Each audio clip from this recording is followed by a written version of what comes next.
ఓం నమః శివాయ. ఇదం తే యుక్తం వా పరమశివకారుణ్య జలధే గతౌ తిర్యగ్రూపం తవ పదశిరోదర్శన ధియా హరి బ్రహ్మాణౌ తౌ దివి భువి చరంతౌ శ్రమయుతౌ కథం శంభో స్వామిన్ కథయ మమ వేద్యోసి పురతః. ఆచార్యులు ఈ శ్లోకంలో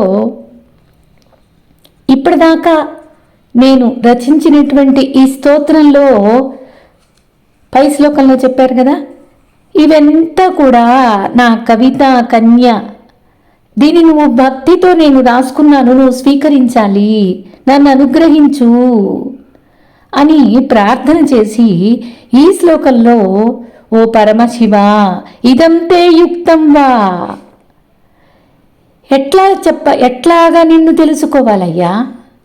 నిన్ను తెలుసుకోవాలి అంటే పరమశివ కారుణ్య జలధే, పరమశివుడి కరుణ తప్పితే నాకు వేరే మార్గమే లేదు. గతౌ తిర్యగ్రూపం తవ పద శిరో దర్శనిదియా హరిబ్రహ్మాణౌ తౌ, హరిబ్రహ్మాదులు కూడా నీ రూపాన్ని, జ్యోతి రూపాన్ని దర్శించలేకపోయారు కదా, నీ ఆద్యంతాలు దర్శించలేకపోయారు కదా. భూమి నుంచి ఆకాశం దాకా గమనం చేశారు, అయినా సరే వారికి నువ్వు అంతు చిక్కలేదు, నీ ఆది అంతాలు వాళ్ళు దర్శించలేకపోయారు. మరి కథం శంభో స్వామి, మరి నేనెలాగా తీసుకోగలను, నేనెలాగా దర్శించగలను, నేనెలాగా అనుభవించగలను? చెప్పు స్వామి. కథయ మమ వేద్యోసి పురతః, నిన్ను నేను ఎలా తెలుసుకోవాలో నువ్వే చెప్పు అని అడుగుతున్నారు. పరమశివ, ఓ శంభో, ఓ కారుణ్య జలధి, నీ పద శిరో దర్శనాల కోసం వరాహ హంసలై శ్రీహరి బ్రహ్మాదులు భూమ్యాకాశాలలో అంతటా తిరిగి శ్రమపడ్డారే కానీ సఫలీకృతులవ్వలేదు కదా. ఇప్పుడు నీవు నాకు ప్రసన్నుడవై ఎలా తెలియనగుతావో చెప్పు, నువ్వెలా దర్శనమిస్తావో చెప్పు, నిన్ను నేను ఎలాగా పొందాలి? భక్తితో ప్రార్థన చేశాను, నా ఇంద్రియాలతోటి నిన్ను పూజించుకున్నాను, కానీ నిన్ను తెలుసుకోవడానికి మాత్రం నాకు చేతనవటం లేదు. అందుకే ఇక్కడ మనకి గురువు కావాలి. శంకరాచార్యులంతటి స్వామివారు వచ్చి ఈ స్తోత్రాన్ని రచించి చివరికి నిన్ను ఎలా తెలుసుకోవాలో నాకు తెలియట్లేదు అని మన చేత పలికిస్తున్నారు. ఆయనకి తెలుసు, ఆయన అద్వైత మూర్తి, ఉన్నది ఒక్కటే, అది నేనే అనే విషయం శంకరాచార్యులు అనుభవంగా తెలుసుకున్నారు. కానీ మనలాంటి వాళ్ళు తెలుసుకోలేరు కదా.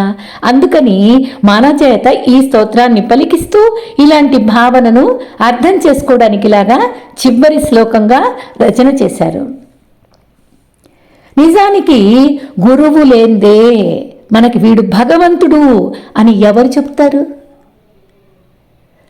నా జ్ఞానాన్ని నాకు అందించేవారు ఎవరు అంటే గురువే.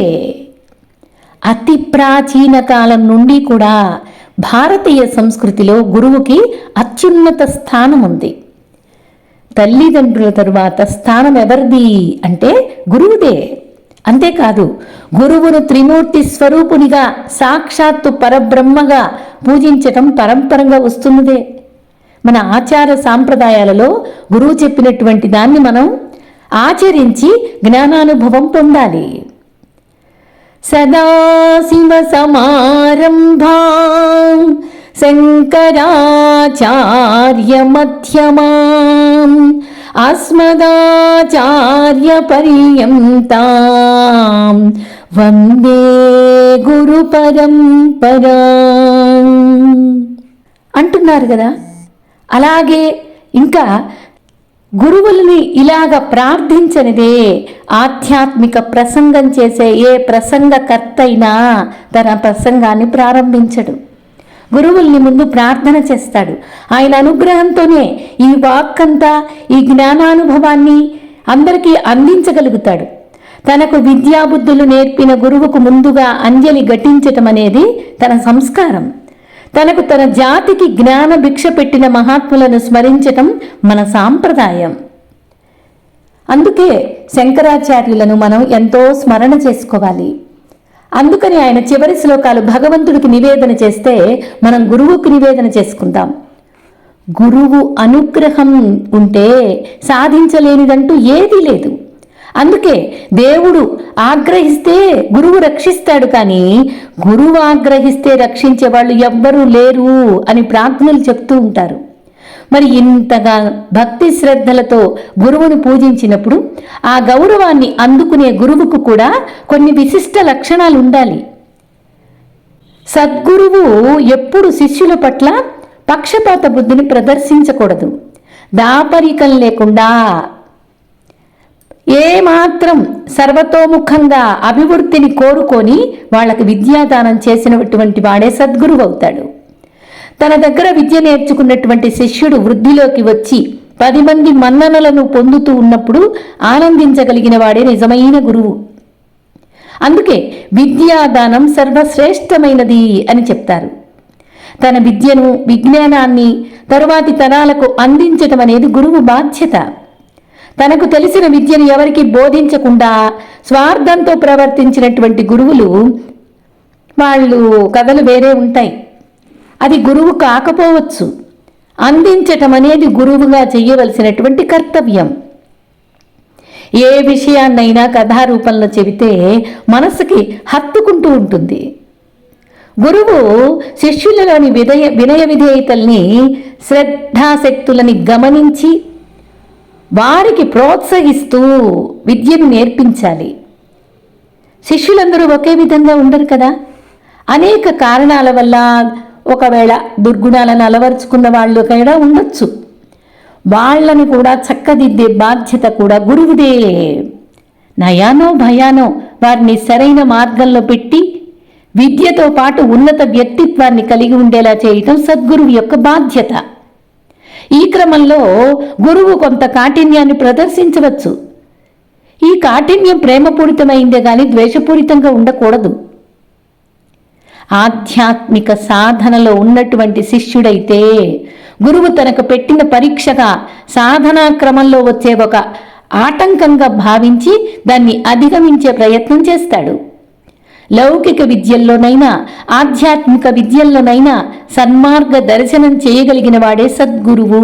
అంటే భగవంతుడు సాధ్యుడైతే గురువు సాధనం. అందుకే శిష్యుడు గురువు అనుగ్రహం పొంది తీరాలి.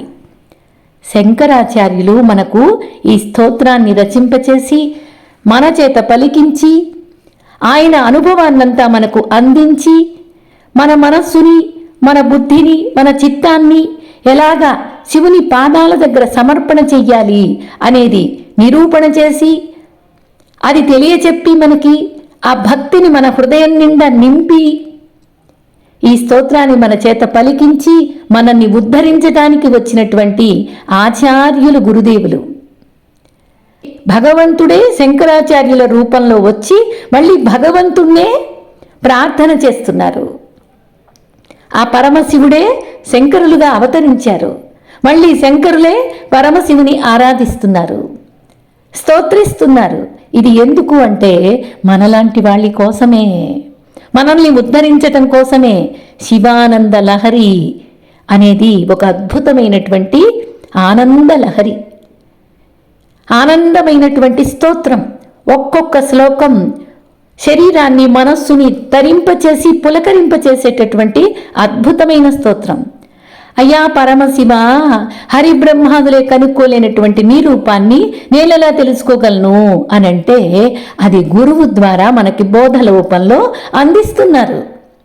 ఎలాగా అంటే ఉన్నది మొత్తం పరబ్రహ్మమే అనుకుంటే ఒక మార్గం. ఏది చూసినా ఆ పరమాత్మ తత్వాన్ని, ఆ పరమశివుని దర్శనాన్ని చేస్తున్నట్లుగా భావించాలి.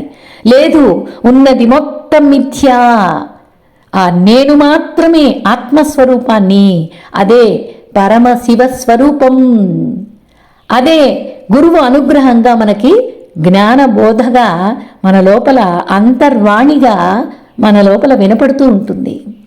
గురువు అనుగ్రహంతోనే ఇది సాధ్యమవుతుంది. అంటే ఇక్కడ పూర్తిగా ఉన్నది మొత్తం బ్రహ్మమే, మరి కనిపించేది కూడా బ్రహ్మమే అనే స్వరూపం. అంటే ఇతి మార్గం అంటారు ఆధ్యాత్మిక భాషలో. ఇతి అంటే బ్రహ్మము అని ఒక మార్గం. నైతి అంటే ఇది బ్రహ్మము కాదు, మిథ్యా, అజ్ఞానం అనే విషయాన్ని తెలియచేస్తూ ఉండేది ఇంకొక మార్గం. ఎవరికి ఎలా పట్టుకున్నప్పటికీ ఉన్నది మొత్తం పరమేశ్వరుడే అనే భావన ఒక్కొక్కళ్ళకి అందుతుంది. ఒక్కొక్కరికి ఉన్నది మొత్తం మిథ్య, నేను మాత్రమే ఆత్మను, అదే పరమశివ అనుగ్రహాన్ని కల్పిస్తుంది. పరమశివుడు ఆత్మ అనేది వేరు కాదు అనేటటువంటి జ్ఞాన స్వరూపాన్ని, ఉపనిషత్తుల సారాంశమైనటువంటి జ్ఞాన విజ్ఞాన ఆనంద ఘని రూపాన్ని మనకు అవగాహనకు అందించేటటువంటి ప్రక్రియలో ఆచార్యులు ఈ శ్లోకంలో పరమశివ నువ్వే చెప్పు, నువ్వు ఎలా నాకు దర్శనమిస్తావు, ఎలా ప్రసన్నుడవుతావు, నువ్వు చెప్పాల్సిందే. ఎవరు చెప్పినా ఇంకా అది వేరే మార్గం లేదు, ఎవడో చెప్పే విషయమూ కాదు అనే విషయాన్ని శ్లోకంలో పలికిస్తున్నారు. ఇదంతే యుక్తం వా పరమశివ కారుణ్య జలధే గతౌ తిర్యగ్రూపం తవ పద శిరోదర్శనిధియా హరిబ్రహ్మాణౌ తౌ దివి భువి చరంతౌ శ్రమయుతౌ కథం శంభో స్వామిన్ కథయ మమ వేద్యోసి పురతః. ఓం నమః శివాయ.